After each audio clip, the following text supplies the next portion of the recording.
식당 안이 일본인 관광객들의 고성으로 뒤집혔습니다. 그들의 분노가 점점 커지던 그때 한 미국 여성이 자리에서 일어나 단호히 외쳤습니다. 아닙니다. 순간 모든 시선이 그녀에게 쏠렸고 분위기는 일시적으로 가라앉았습니다. 하지만 일본인들은 다시 소란을 피우려는 찰나 조용히 지켜보던 한국인 여성이 자리에서 일어나 여유로운 미소와 함께 딱 한마디를 던졌습니다. 그 말을 듣는 순간 일본인들은 굳은 얼굴로 서둘러 자리를 떠났습니다. 도대체 그녀가 한 말은 무엇이었을까요? 안녕하세요.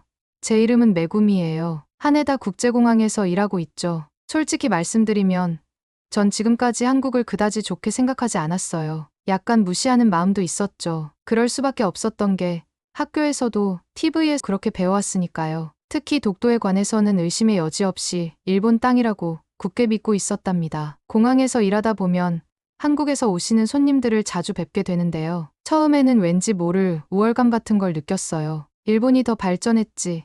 한국은 일본 문화를 따라하기만 하잖아 하는 편견을 가지고 있었거든요. 지금 생각하면 정말 부끄러운 마음가짐이었죠. 어느 날이었어요. 독도 문제에 관한 포럼이 있어서 다나카 교수님이라는 일본 학자의 강연을 들으러 갔어요. 그때까지만 해도 제 생각이 옳다고 믿었는데 그날은 뭔가 이상한 느낌이 들더라고요. 다나카 교수님의 이야기에는 근거가 좀 빈약해 보이는 부분이 있었거든요. 그리고 그 뒤에 단상에 오르신 박성호 교수님의 말씀을 듣고는 더 놀랐어요. 교수님은 역사적 사실을 바탕으로 논리정연하게 설명해 주셨거든요. 일본 측의 주장에 대해 하나하나 꼼꼼하게 반박하시면서요. 제가 한 번도 본 적 없는 자료들과 지도들도 많이 보여주셨어요. 처음엔 믿기 싫었어요. 지금까지 제가 알고 있던 게 전부 잘못됐을 수도 있다니까요. 하지만 박 교수님의 설명은 정말 설득력이 있었어요. 특히 1905년 일본의 독도 편입 이전부터 조선이 시료지배를 하고 있었다는 증거를 보여주실 때는 가슴이 답답해질 정도였죠. 포럼이 끝난 후에도 박 교수님의 말씀이 자꾸 머릿속에 맴돌았어요. 역사는 객관적 사실을 바탕으로 이해되어야 합니다라는 말씀이 특히 마음에 깊이 남았죠. 우리는 정말 객관적 사실을 보고 있었던 걸까요? 아니면 우리한테 유리한 해석만 골라서 믿어온 걸까요? 그날 밤 도쿄의 제 아파트로 돌아와서 계속 생각했어요. 지금까지의 제가 주어진 정보를 너무 쉽게 받아들이기만 했던 건 아닐까요? 학교 교과서나 TV 뉴스, 신문 기사, 그런 것들이 정말 공정한 시각에서 쓰여진 걸까요? 제 할아버지도 한국에 대해 안 좋은 말씀을 자주 하셨어요. 저도 그걸 자연스럽게 받아들였고요. 하지만 지금 생각해보면 그건 그저 편견이었을지도 모르겠어요. 한국 분들과 만날 기회는 있었지만 진정으로 이해하려고 노력한 적은 없었던 것 같아요. 포럼 다음 날부터 일하면서도 마음이 불안했어요. 한국에서 오시는 손님들을 볼 때마다 전과는 다른 기분이 들었거든요. 그분들의 말씀에 더 귀 기울이게 됐고 웃으면서 인사를 나눌 때면 왠지 모르게 죄송한 마음도 들었어요. 특히 기억에 남는 건 어느 한국인 가족과의 만남이에요. 할아버지께서 갑자기 편찮으셔서 제가 구호실로 모셨을 때였죠. 그때 할머니께서 제 손을 잡으시면서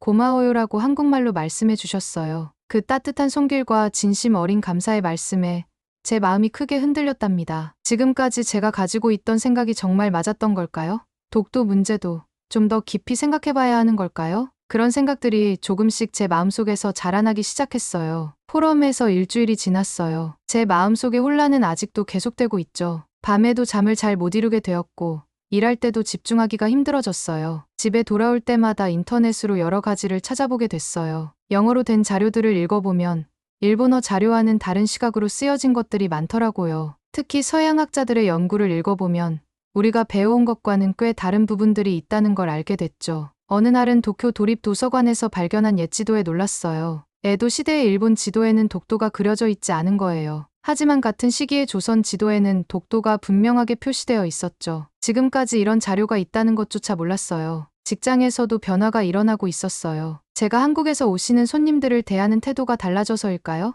동료들도 눈치채기 시작했어요. 메구미 씨, 요즘 한국어 공부라도 하는 거야? 라는 말도 들었죠. 사실 몰래 스마트폰으로 한국어 인사말을 외우고 있었거든요. 하지만 모든 동료가 이해해주는 건 아니었어요. 무슨 생각을 하는 거야?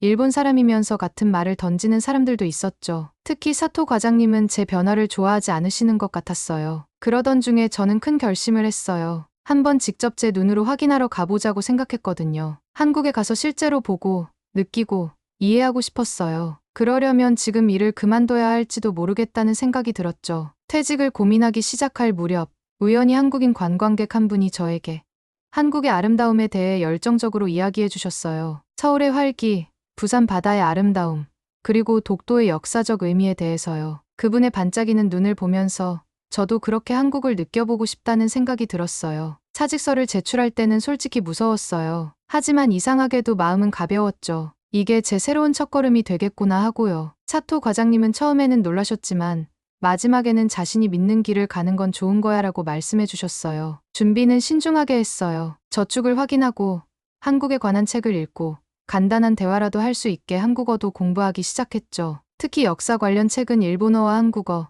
영어로 된 것들을 비교해가며 읽었어요. 같은 사건도 보는 시각이 다르면 이렇게나 해석이 달라질 수 있다는 게 놀라웠죠. 여행 계획을 세우면서 제 마음속에는 불안과 기대가 뒤섞여 있었어요. 지금까지 믿어왔던 것들이 실제로는 어떨까? 한국 사람들은 우리 일본인들을 어떻게 생각하고 있을까? 독도 문제에 대해서는 현지에서 어떻게 생각하고 있을까? 수많은 궁금증이 생겨났어요. 마지막 출근 날, 한국에서 오신 손님이 감사합니다라고 말씀해 주셨을 때 눈물이 날 것 같았어요. 지금까지 우월감을 가지고 대했던 제 자신이 정말 부끄럽게 느껴졌거든요. 공항을 떠나는 날, 활주로를 보면서 생각했어요. 이곳에서 느낀 이질감이 저를 새로운 길로 인도해 준 거라고요. 하네다 공항에서의 경험은 제 인생의 큰 전환점이 됐어요. 그리고 드디어 한국으로 떠나는 날이 왔어요. 불안도 있지만 그보다는 새로운 발견에 대한 기대로 가슴이 두근거려요. 앞으로 어떤 만남이 있을지, 어떤 깨달음이 있을지 제 마음이 조금씩 열리는 느낌이에요.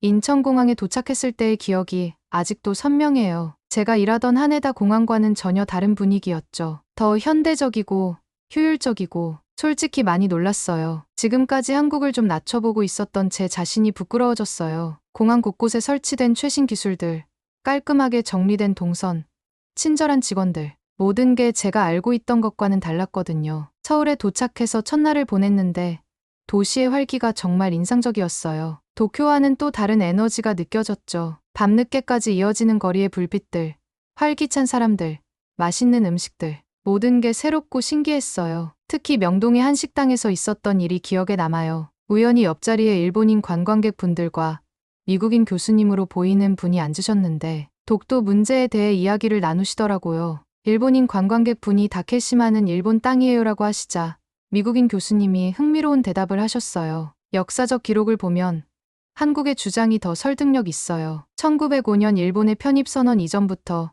조선이 시료 지배를 해왔다는 증거가 많거든요. 게다가 샌프란시스코 조약에서도 독도는 한국 영토로 인정됐죠. 그 말을 들으면서 가슴이 쿵하고 내려앉는 것 같았어요. 제3자의 시각에서 보는 독도 문제는 제가 알고 있던 것과는 너무나 달랐거든요. 그동안 일본 미디어에서 보도하던 내용만 믿었던 제 자신이 부끄러워졌어요. 부산으로 이동했을 때는 또 다른 발견이 있었어요. 항구 도시라는 점에서는 요코하마와 비슷하지만 도시가 품고 있는 이야기는 너무나 달랐죠. 특히 임시수도 기념관을 방문했을 때는 마음이 무거워졌어요. 전쟁의 아픔을 이겨내고 이렇게 발전한 도시를 보면서 한국인들의 강인함과 의지를 느낄 수 있었거든요. 해운대 해변을 걸으면서는 이상한 생각이 들었어요. 바다 건너편이 일본인데 우리가 왜 이렇게 멀어져 있는 걸까? 같은 바다를 보면서 같은 하늘 아래 살아가는 이웃인데 역사적인 아픔이 있다는 건 알지만 이제는 서로를 이해하고 존중하면서 나아갈 수는 없을까? 부산의 시장을 둘러보면서 정말 많이 놀랐어요.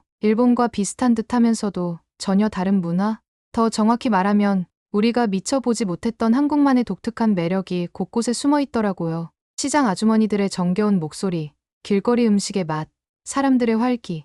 이런 게 진짜 한국이구나 싶었죠. 어느 날은 한국인 대학생들과 이야기를 나눌 기회가 있었어요. 그들이 일본 문화를 좋아하면서도 역사 문제에 대해서는 분명한 시각을 가지고 있다는 게 인상적이었어요. 우리는 일본이 싫은 게 아니라 잘못된 역사 인식을 바로잡고 싶은 거예요 하는 말에 깊이 공감했죠. 가장 큰 충격을 받은 건 독도 박물관을 방문했을 때였어요. 그곳에는 제가 한 번도 보지 못했던 자료들이 가득했거든요. 특히 메이지 시대의 일본 정부 문서들. 거기에는 분명히 독도가 일본 영토가 아니라고 적혀 있었어요. 이런 명확한 증거들이 있는데도 우리는 왜 계속 잘못된 주장을 하고 있는 걸까요? 서울로 돌아오는 기차 안에서 창밖을 바라보며 생각했어요. 이번 여행은 단순한 관광이 아니었다는 거요. 제 마음속 깊이 박혀있던 편견들이 하나둘씩 깨지는 소중한 시간이었어요. 한국은 제가 알고 있던 것보다 훨씬 더 깊이 있고 성숙한 나라였거든요. 이제 도쿄로 돌아가면 무엇을 해야 할지 고민이 되기 시작했어요. 이렇게 소중한 깨달음을 혼자만 간직하고 있어도 되는 걸까요? 주변 사람들과 나누고 싶은데 과연 그들이 이해해 줄까요? 하지만 한 가지는 분명했어요. 더 이상 예전의 저로 돌아갈 수는 없다는 거죠. 독도 전시관에 들어섰을 때의 그 떨림이 아직도 생생해요. 전시관 입구에서부터 마지막 영상실까지 제가 몰랐던 진실들이 하나둘씩 제 마음을 흔들었죠. 처음에는 그저 호기심으로 시작했던 관람이 점점 더 깊은 성찰로 이어졌어요. 첫 번째 전시실에서 본 고지도들이 특히 인상적이었어요. 조선시대부터 그려진 수많은 지도에 독도가 꾸준히 표시되어 있었거든요. 반면 같은 시기 일본 지도에는 독도가 표시되어 있지 않았다는 사실이 충격적이었죠. 지도 하나하나가 말하고 있었어요. 이 섬이 누구의 땅이었는지를. 가장 충격적이었던 건 메이지 시대의 문서들이었어요. 1877년 일본 최고행정기관인 태정관이 독도가 일본과 관계없다고 명확히 선언한 문서.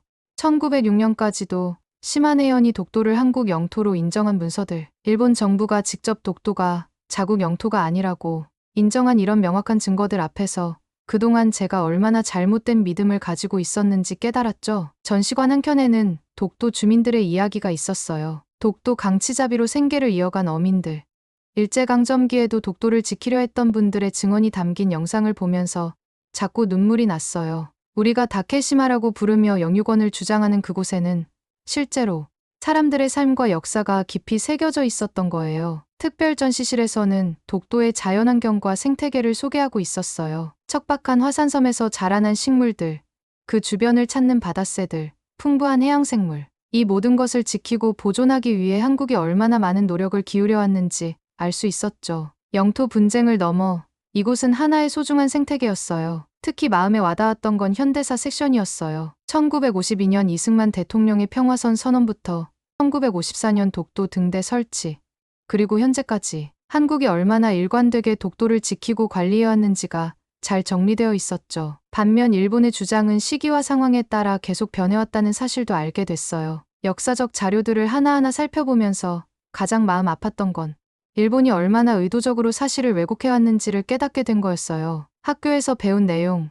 뉴스에서 본 보도들, 그게 모두 한쪽으로 치우친 이야기였다는 게 너무나 분명해졌죠. 우리는 왜 이런 명백한 증거들을 외면하고 계속해서 잘못된 주장을 반복하고 있는 걸까요? 영상실에서 본 마지막 다큐멘터리는 독도 경비대원들의 일상을 담은 것이었어요. 거친 날씨와 싸우며 묵묵히 섬을 지키는 그들의 모습에서 독도에 대한 한국인들의 진심을 느낄 수 있었죠. 그들에게 독도는 단순한 영토 분쟁의 대상이 아니라 지키고 보존해야 할 소중한 우리의 땅이었던 거예요. 그날 저녁, 전시관을 나오면서 결심했어요. 이제는 제가 알게 된 진실을 다른 사람들과도 나눠야겠다고요. 비록 작은 목소리일지라도 진실을 외면하지 않는 용기가 필요하다는 걸 깨달았거든요. 전시관을 나서는 발걸음이 무거웠지만 제 마음은 이상하게도 가벼워졌어요. 마치 오랫동안 무거운 짐을 내려놓은 것처럼요. 돌아가는 버스 안에서 창밖을 바라보며 생각했어요. 우리가 진정으로 필요한 건 상대방의 아픔을 이해하고 역사적 사실을 있는 그대로 인정하는 용기가 아닐까요? 그게 바로 진정한 이웃이 되는 첫걸음일 것 같아요. 도쿄로 돌아온 지 벌써 한 달이 지났어요. 하네다 공항을 그만두고 시부야의 관광안내소에서 일하기 시작했죠. 이곳에서는 한국인 관광객들을 자주 만나게 되는데 전과는 완전히 다른 마음으로 그분들을 대하게 됐어요. 먼저 한국어 공부를 시작했어요. 처음에는 단순한 인사말부터였죠. 안녕하세요. 감사합니다. 이런 말들을 쓸 때마다 관광객들이 보여주시는 밝은 미소가 저를 더욱 열심히 공부하게 만들었어요. 지금은 간단한 길 안내 정도는 한국어로 할 수 있게 됐죠. 직장 동료들의 반응도 재미있었어요. 처음에는 왜 그렇게까지 해? 라고 물었던 사람들이 이제는 저에게 한국에 대해 물어보기 시작했거든요. 독도가 정말 한국 땅이야. 한국인들은 우리를 어떻게 생각해? 역사 문제는 어떻게 해결할 수 있을까?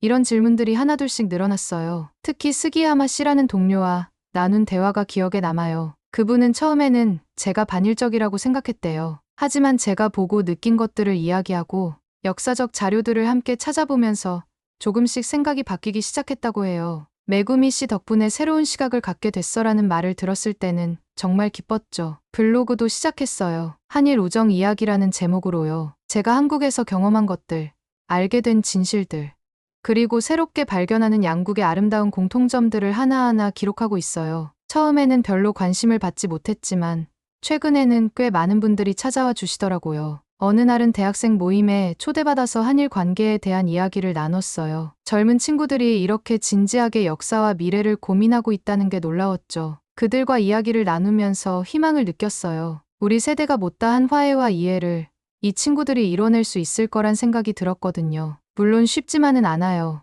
여전히 제 생각에 동의하지 않는 사람들도 많고 가끔은 비국민이라는 말도 들어요. 하지만 이제는 괜찮아요. 진실을 아는 것이 때로는 불편할 수 있다는 걸 알게 됐으니까요. 그래도 이게 옳은 길이라는 확신이 있어요. 얼마 전에는 작은 한일 교류 모임을 시작했어요. 한 달에 한 번 한국과 일본의 청년들이 모여서 서로의 문화와 생각을 나누는 자리예요. 처음에는 5명으로 시작했는데 이제는 20명이 넘는 사람들이 모이고 있죠. 작지만 의미 있는 변화가 시작된 것 같아 뿌듯해요. 가끔 도쿄 타워가 보이는 카페에 앉아서 생각해요. 바다 건너 한국에서 보냈던 시간들, 독도에서 느꼈던 깨달음, 그리고 지금 제가 하고 있는 작은 노력들에 대해서요. 어쩌면 이런 작은 변화들이 모여서 언젠가는 큰 변화를 만들어낼 수 있지 않을까요? 제 꿈은 단순해요. 언젠가 한국인과 일본인이 서로를 진정한 이웃으로 받아들이는 날이 오는 거예요. 역사의 아픔을 인정하고 서로를 이해하고 존중하면서 함께 나아가는 거죠. 그날이 올 때까지 저는 제가 할 수 있는 작은 일들을 계속해 나갈 거예요. 비록 작은 한 걸음일지라도 그것이 올바른 방향으로 가는 한 걸음이라고 믿으니까요. 오늘의 사연 어떠셨나요? 사연자분에게 많은 응원과 격려의 말씀들을 댓글로 남겨주세요. 아윤이는 여러분의 사연을 소개해드립니다. 구독과 좋아요는 영상 제작에 큰 힘이 됩니다. 시청해주셔서 감사합니다.